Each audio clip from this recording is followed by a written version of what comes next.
Vamos continuar falando mais sobre esse assunto, bater um papo agora com o Diego Lanza. Ele é engenheiro ambiental e conhece bem essas dificuldades de implantar na prática todas essas exigências da lei. Oi, Diego, muito obrigado pela presença, um bom dia para você. Na tua visão, qual que é o principal desafio mesmo para isso funcionar? Bom dia, Ginês. Eu que agradeço a oportunidade.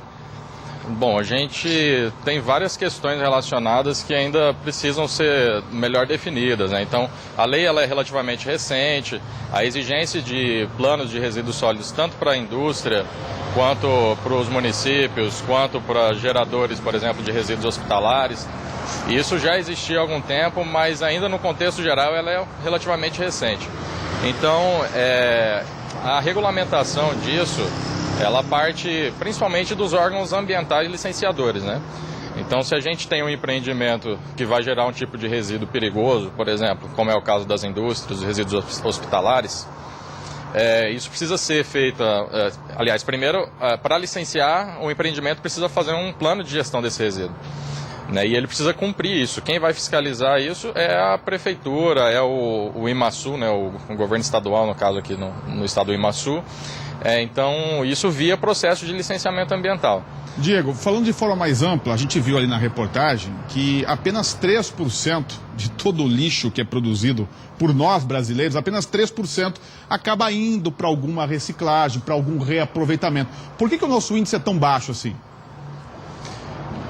Primeiro por conta dessa... por isso ser muito recente ainda, né?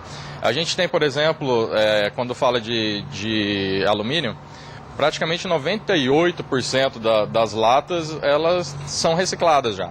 Por que isso?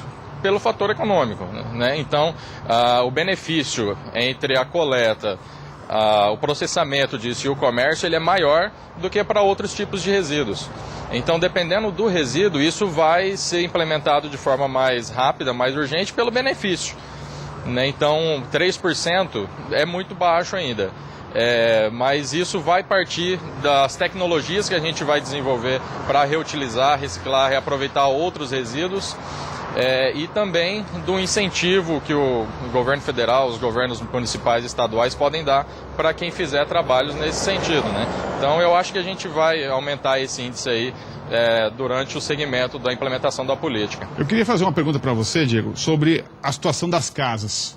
Vamos tirar um pouco da indústria e das empresas, vamos trazer para nossas casas no dia a dia. Campo Grande está tentando ampliar cada vez mais a coleta seletiva, que é a separação do lixo, colocar cada coisa no seu lugar e esse lixo ir para um local correto para ser separado e reaproveitado.